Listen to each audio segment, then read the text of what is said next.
আমাখতালাফতুম ফিহি মিন শাইইন ফাহুকমুহু ইলাল্লাহ। আল্লাহ বলেন, তোমরা কোনো বিষয়ের মধ্যে যে মতভেদ করো তার হুকুম আল্লাহর নিকট, অর্থাৎ তার প্রকৃত ফয়সালা আল্লাহর কাছে।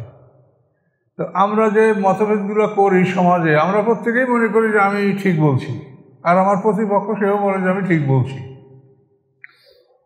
কুল্লু হিজবিন বিমা লাদাইহিম ফারিহুন, প্রত্যেকটি দল তাদের কাছে যা আছে এটার উপরে তারা সন্তুষ্ট, এটা আমাদের স্বভাব।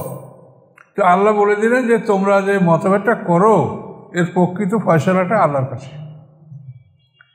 আর আমাদের যে নীতি অবলম্বন করা দরকার সেটা হলো এই যে কোনো দলকে আপনি একেবারে নিষিদ্ধ বা হারাম বা এরা মোটে দিন থেকে খারিজ এই ধরনের চিন্তাভাবনা আপনি করবেন না।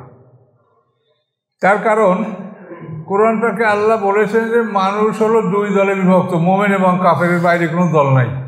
মোমেন কাফের, মরার পরে ইল্লিন সিজিন, বিচারের পরে জান্নাত জাহান্নাম, তাহলে আপনার তৃতীয় কোনো স্থান নাই। তাহলে আল্লাহর কথা যেটা ওইটাই চূড়ান্ত।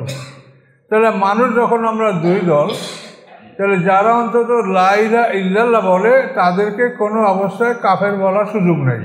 এবং আল্লাহ রসুল এটা ঘোষণা করেছেন, মান ক্বালা লা ইলাহা ইল্লাল্লাহ লা তুকাফিরহু বিযামবিন, যে লা ইলাহা ইল্লাল্লাহ বলে কোনো পাপের কারণে তুমি তাকে কাফের বলিও না। সাহাবায়ে কেরাম বলছে, ইয়া রাসূলুল্লাহ ওয়াইন সারাকা ওয়াইন জানা ওয়াইন সারাকা, কেউ জেনা করে চুরি করে তাও বলবো না? না, আলোচনা না, ওয়াইন জানা ওয়াইন সারাকা, যদি জেনা করে চুরি করে তবুও তুমি তাকে কাফের বলিও না। তো সাহাবীরা মনে মানতেই পারছেন না, আবার ইয়া রাসূলুল্লাহ ওয়াইন জানা ওয়াইন সারাকা, তিনবার বলছেন, আর তিনবারই আল্লাহ রসুল একই উত্তর দিয়েছেন যে সে যাই অপরাধ করুক লা ইলাহা ইল্লাল্লাহ বললে তোমরা তাকে কাফের বলিও না।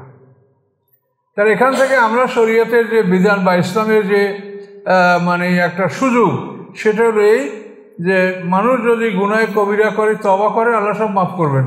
আর ভাগ্য খারাপ যদি তওবা না করে মরে, তাহলে এই গুনাহে কবিরাটা তার বাম দিকে জমা থাকবে আর ন্যাকামলগুলি তার ডান দিকে জমা থাকবে। এরপরে ওজনে যদি ডান দিক ভারী হয়ে যায় তাহলে তো খালাস, আর যদি বাম দিক ভালো হয়ে যায় তার শাস্তি ভোগ করবে। শাস্তি ভোগ করার পরে সে আবার কোনো একদিন সুপারিশের মাধ্যমে জান্নাতে যাবে। এটা হলো আমাদের শরীয়তের সঠিক ফয়সালা। তো এই জন্য আমরা কোনো মানুষকে এভাবে তুচ্ছ তাচ্ছিল্য করবো না, কাফের বলবো না। হ্যাঁ, যদি আপনি তার উপকার করতে পারেন, তাকে যদি বললে উপকার হয় তাহলে আপনি তাকে বলেন। ফাযাক্কির ইন নাফাআতি যিকরা, আল্লাহ বলছেন উপদেশ দাও যদি উপদেশ তার উপকারে আসে। আর যেখানে উপদেশ দিন উপকারে আসবে না, ঝগড়া বিবাদ সৃষ্টি হবে, অশান্তি সৃষ্টি হবে, আপনি চুপ থাকেন, দরকার নেই। আর কোরআন থেকে আমরা যে মূলনীতি পাচ্ছি সেটা আল্লাহ বলছেন, কুল্লু ইয়ামালু আলা শাকিলাতি ফারাব্বুকুম আ'লামু বিমান হুয়া আহদা সাবিলা, সূরা বনী ইসরাঈল আয়াতটা আছে। আল্লাহ বলেন প্রত্যেকটা মানুষ তার নিয়ম অনুযায়ী, দস্তুরে আমল অনুযায়ী সে কাজ করে যাচ্ছে। তোমার রব জানে যে কে সবচাইতে সঠিক পথে আছে। তাহলে সবচাইতে সঠিক পথ মানে মানে ভালো পথ, তুলনামূলক ভালো পথ, সবচাইতে ভালো পথ, 3টা ডিগ্রি।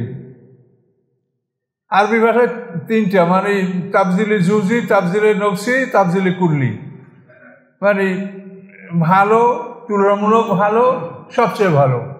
তা আল্লাহ বলেন যে সবচেয়ে ভালো পথে কে আছে এটা আমি জানি।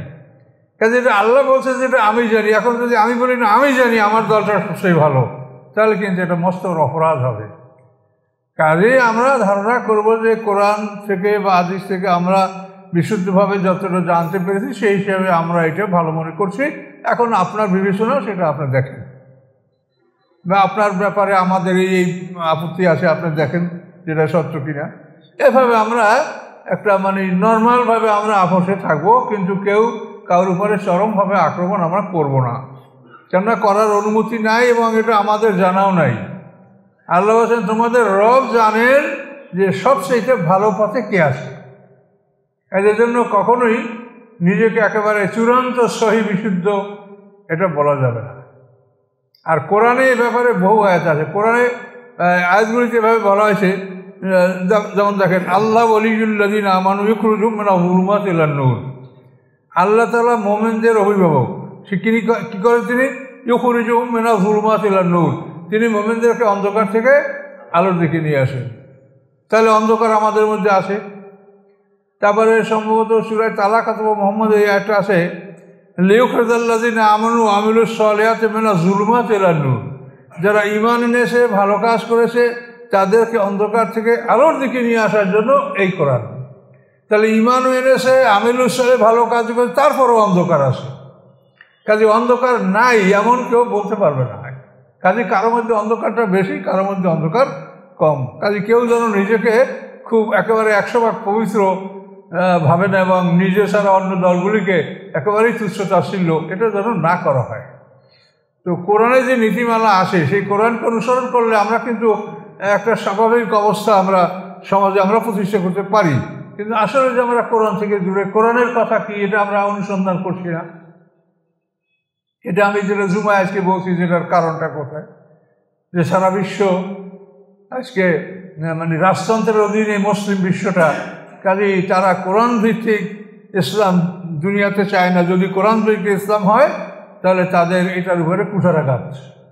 এই জন্য এটা কোরআন ভিত্তিক ইসলাম তারা এই পৃথিবীর তারা চায় না। কোরআনকে বাদ দিয়ে তারা অন্য কিছু দিয়ে, হাদিস ভিত্তিক বা অন্য কিছু মতবাদ এগুলি দিয়ে একটা ইসলামের স্ট্রাকচার খারাপ করছে, সেইটার উপরে সব মানুষগুলি আসে। এবং আমরা আমাদের আলেম ওলামারা ওই পথেই কথা বলছি, ওই পথেই তারা কথা বলছে।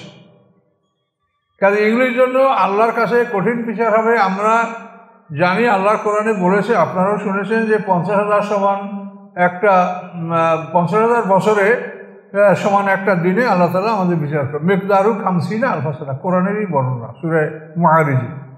50,000 বছর সমান বিশাল একটা দিনে আল্লাহ বিচার করবেন। এই বিচারগুলি কিন্তু আমাদের আলেমদের উপরে কঠিন বিচার, ধনীদের উপরে কঠিন বিচার, তারপর যারা বিচারক পৃথিবী তাদের উপরে কঠিন বিচার, এরাই কিন্তু কঠিন বিচারের সম্মুখীন হবে।